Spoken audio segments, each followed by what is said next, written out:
I guess I'm gonna start doing bonus videos, and this is gonna be my first one. What I mean by bonus videos is if I already have a video scheduled, a bonus video is gonna be used if I want to address an event, like something that happened between the days that I already have a scheduled video.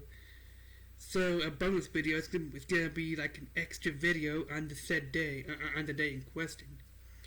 Okay, so I want to address Monday's shooting at that Christian school. Okay, yeah, and I also want to get into other issues that I think could be an even deeper problem. First and foremost, according to what I've heard on the news, like a story, so now if you look at this was a Christian school that got shot up, okay, and you know what the Bible stands, and you know what the Bible stands, where the Bible stands on transgender. Okay, so you know that the Bible is against being transgender. Christianity is against being transgender. Okay, these are forms of spiritual bondage. These are forms of spiritual strongholds. Okay, and those people need deliverance. Okay. But anyways, the Bible clearly speaks against being transgender. It is against the Bible. It is against Christianity. Okay? So, the shooter identified as transgender. And for years, we've always heard how, like, if you would disagree with, this member of the LGBTQ community, that you're some kind of phobic. You're homophobic if you don't support homosexuality. You're transphobic if you don't support transgender. They say the label you some kind of phobic. Okay? So this establishes a clear motive that apparently they're not saying in the news for some reason, as of right now, when I'm filming this video. Okay? Since the shooter identified as transgender, and the Bible is against transgender, like being transgender, Christianity is against transgender. This was a Christian school, so if that school being Christian would also can't support being transgender either. So in the eyes of the shooter, that school and all Christian schools and all Christians are transphobic. That's where the motive lies. That's the motive. It is as clear as day. Okay, so the shooter being trans and attacking a Christian school, where we know that the shooter being trans is related to the motive of the shooting. Okay? Now let me clarify something. I'm not saying that this reflects the actions of the entire LGBTQ community, or that this reflects the actions of all transgenders. Okay? I do not believe that it does. I believe that a lot of transgender people would even be against what happened. Because a lot of transgender people have common sense, at very least. They at the very least have the common sense to not go out and do anything violent. Okay, they don't support violence. They don't attack Christian schools or anything like that. Okay, they're not doing anything violent. They're probably even against it. Okay. So, the act of one transgender person, like committing like they're doing the shooting, does not speak for the entire transgender community with what they all do. Okay? Although, apparently,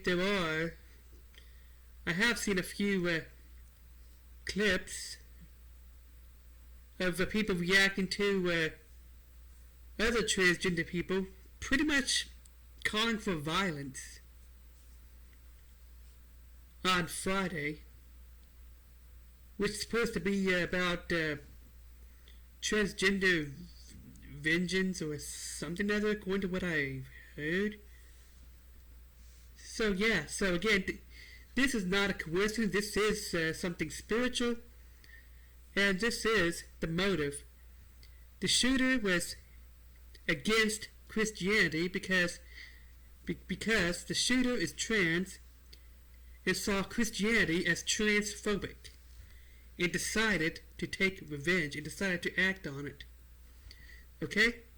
This is the motive of the shooter, and it is obvious. It is obvious. Okay? Now, I believe that one of the main reasons that the media isn't mentioning it, isn't saying anything, especially anyone cops, that they're not saying that,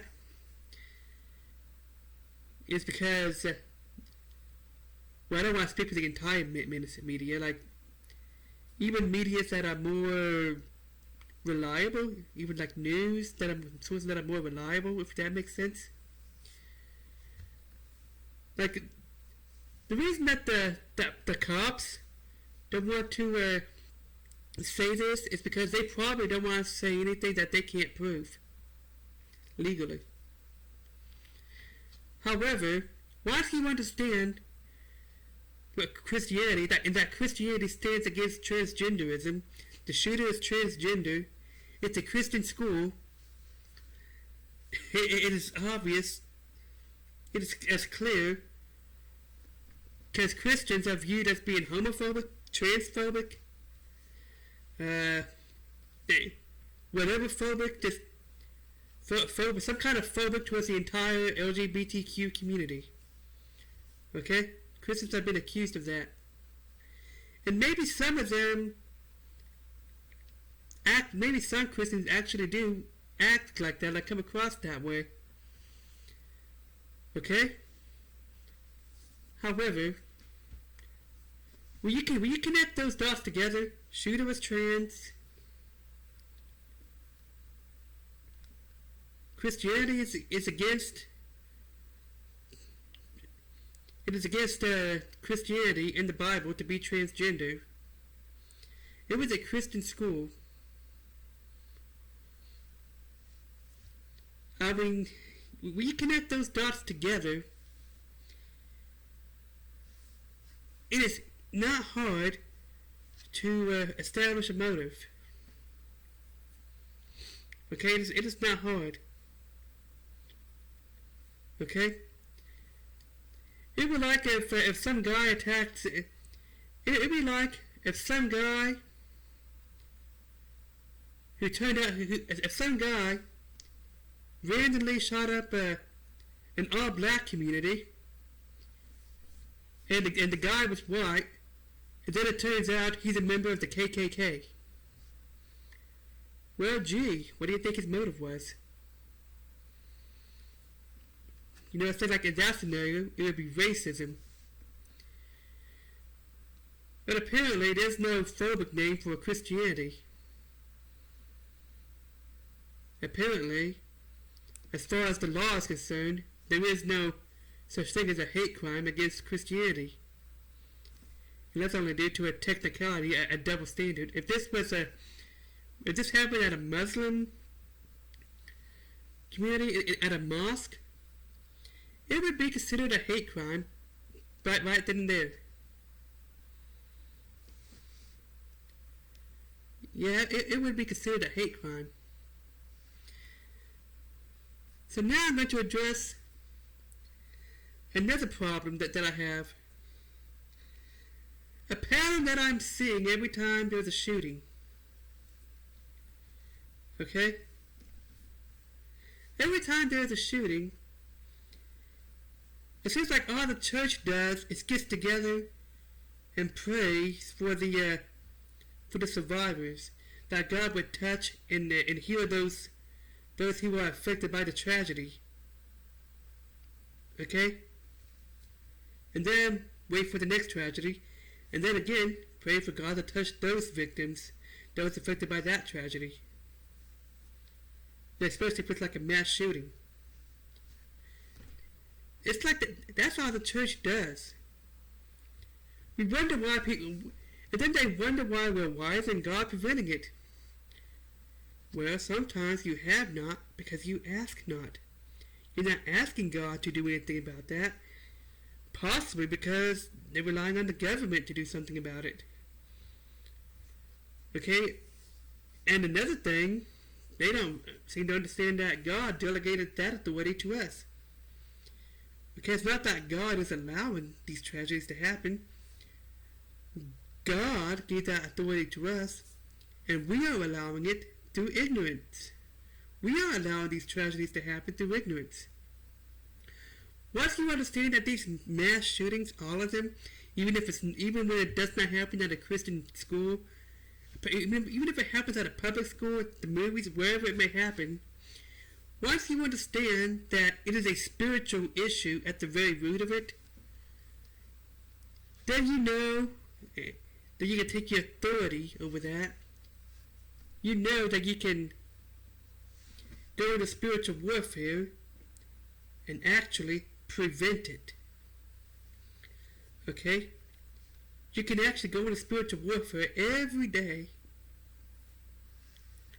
and forbid the spiritual kingdom of darkness from causing shootings of any kind, mass shootings, any shootings, school shootings.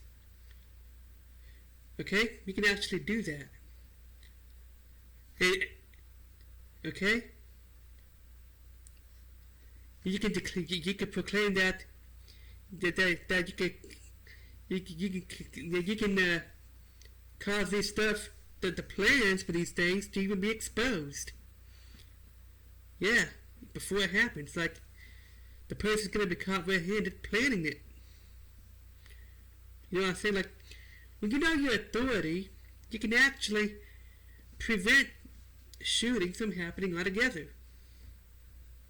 Just by rebuking the kingdom of darkness every day. Forbidding the spiritual kingdom of darkness from having anything to do with your local area. Preventing them, the spiritual kingdom of darkness, from influencing somebody, from causing shootings. Now, you gotta rebuke it. Tell the kingdom of darkness that you will not tolerate school shootings. You will not tolerate shootings at all. Mass shootings, any kind of shootings. You will not tolerate so much as a bank robbery in your local area. Okay? No more violence, no more shootings, no more. Okay, so you want to address the root of the issue. Spiritual warfare is the solution. Okay, spiritual warfare. You have to go into spiritual warfare against these spirits of influence. Okay, I want to clear something out. Okay? A spirit of influence, being influenced by the devil, does not mean the devil made me do it. Okay? Being influenced by the devil means, or actually, demons, because it's not actually the devil, means the inspiration came from the devil. The devil or demons planted the idea in your mind, and you made the choice to go along with it. That's really all demonic influence is. Okay? And the more you go along with that, the stronger its grip on you become. Okay? The more you go along with demonic influence, the stronger its grip on you become. The more you go along with these deceptions, these thoughts that these spirits are planting in your mind, the stronger its grip on you become, and the more influence that these demons have over you. And then it becomes oppression, which is heavy influence. Okay, the demon influence behind the influence has almost become like a taskmaster. It is heavy influence. Okay, by that point you are in heavy spiritual bondage. Okay, and I believe that while knowing the truth is part of it, when it gets to that point, you probably need someone to help you in deliverance. Okay? Okay, so it is influence. Okay? Even when somebody influences you, nobody can influence you without you allowing it to happen. Okay? So, again, demonic influence does not mean the devil made me do it. Demonic influence means the devil gave me the idea. Or rather, demons gave you the idea. They put the suggestion in your mind, and you decided to go along with it. Probably even thinking it was your idea. Okay? Okay, so that's really all it is. Okay? In fact, I didn't put it another way. Even peer pressure is a form of... If you give in to peer pressure, then you are giving in to their influence. Okay? To that influence. Okay? Same thing with demonic influence. Demons cannot influence you without you allowing it to happen, even out of ignorance. Okay? So when you acknowledge that these mass shootings are basically spiritual issues in nature, you can do spiritual warfare and command until the spiritual kingdom of darkness, to forbid the spiritual kingdom of darkness from causing these shootings. Okay, in your area, it has to be Christians in each of the local areas throughout the country, throughout the nation. Okay. Okay. It has to be Christians in that local area, and those local Christians who know their authority. Only they can do warfare in their area to and forbid spiritual kingdom of darkness from inspiring shootings, mass shootings. In fact, even so much as bank robberies. There'll be no bank robberies, no shootings. You can command that to the spiritual kingdom of darkness. Okay?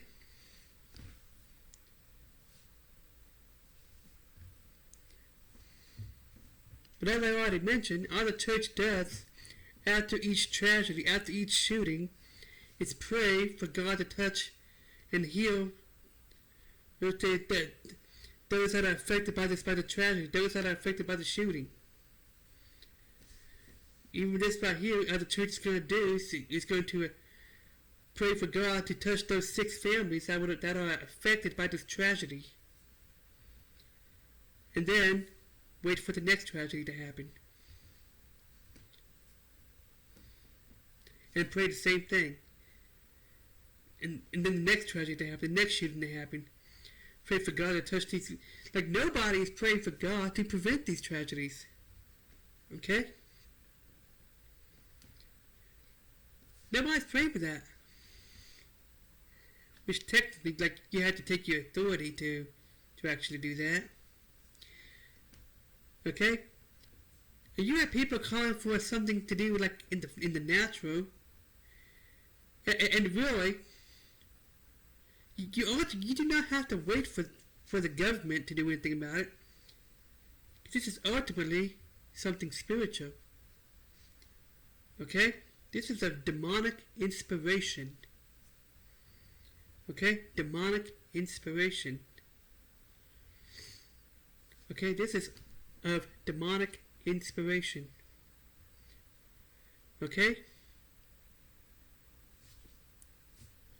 If this shooter did not give in to demonic inspiration, then this shooting would not have took place. So, Zawadzki forbids the spiritual kingdom of darkness from causing shootings in those areas. Then it would actually prevent shootings. Okay? It would actually prevent shootings.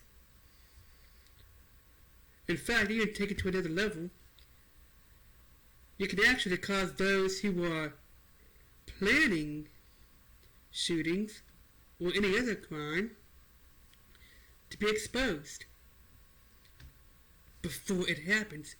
Like, let them be caught red-handed with the evidence right there, out in the open.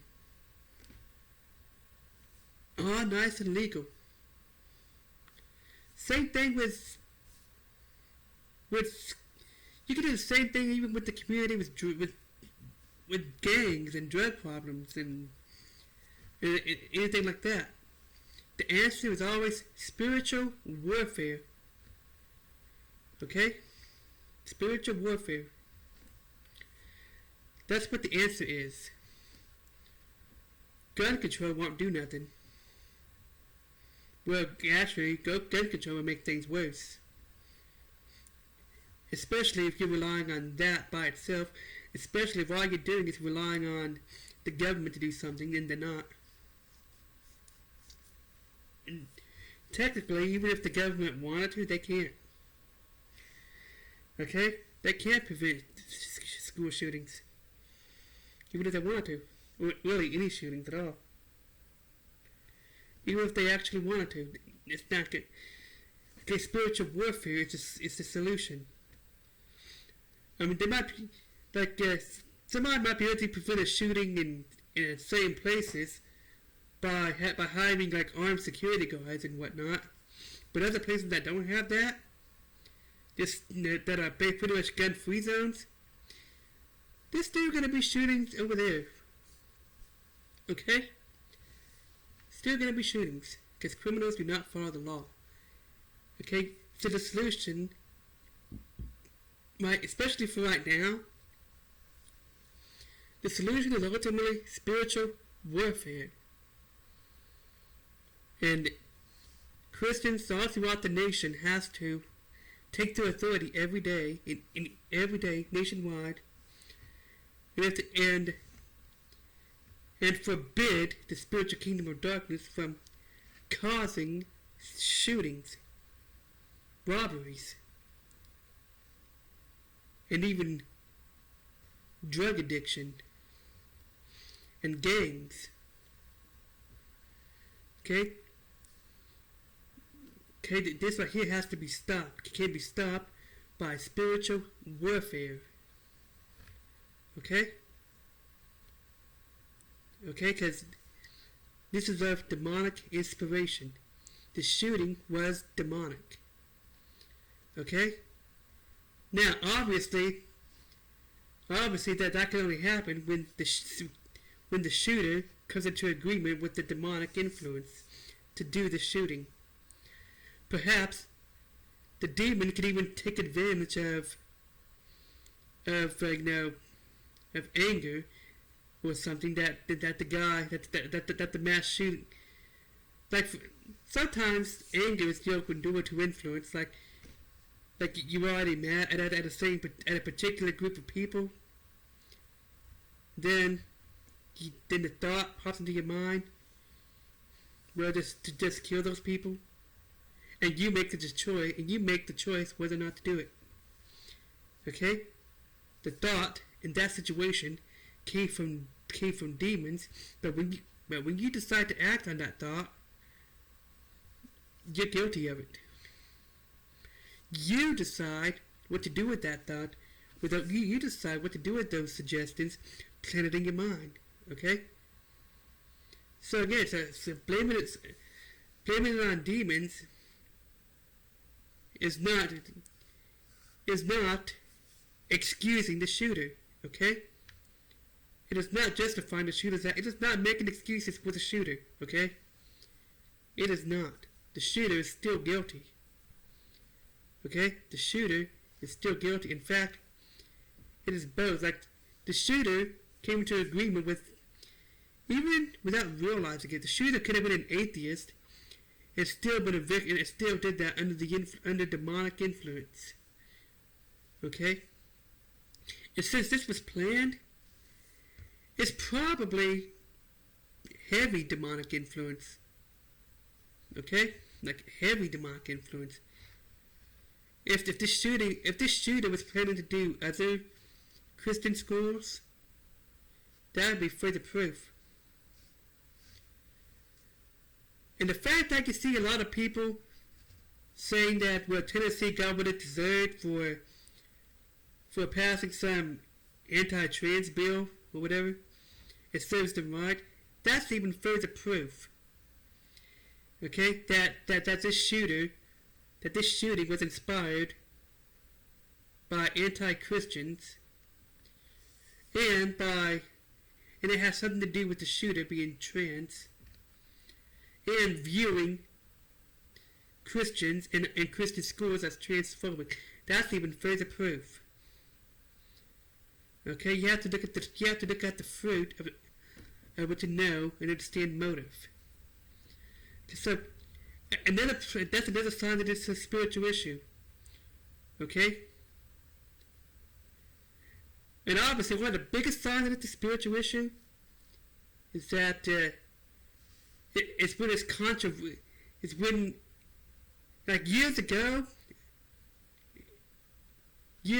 like probably 10 years ago, everybody would agree. We could all come together and agree on this. Yep, this is bad. Like, we could all come together in unity. But when they're still trying to cause division, see, division is a fruit of, it's a result of, okay, division is demonic, basically is what I'm trying to say. Okay, when it's causing division, when it is divisive, because the word devil, whenever you look it up in the Greek word that was translated as devil in the Bible, the word devil can mean false accuser or slanderer. And we get the English word diabolical from that same word. Well, this video is getting long. It's probably about 26 minutes long already by the time I finish it, by the time I edit this together. So yeah, maybe even pushing 30 minutes.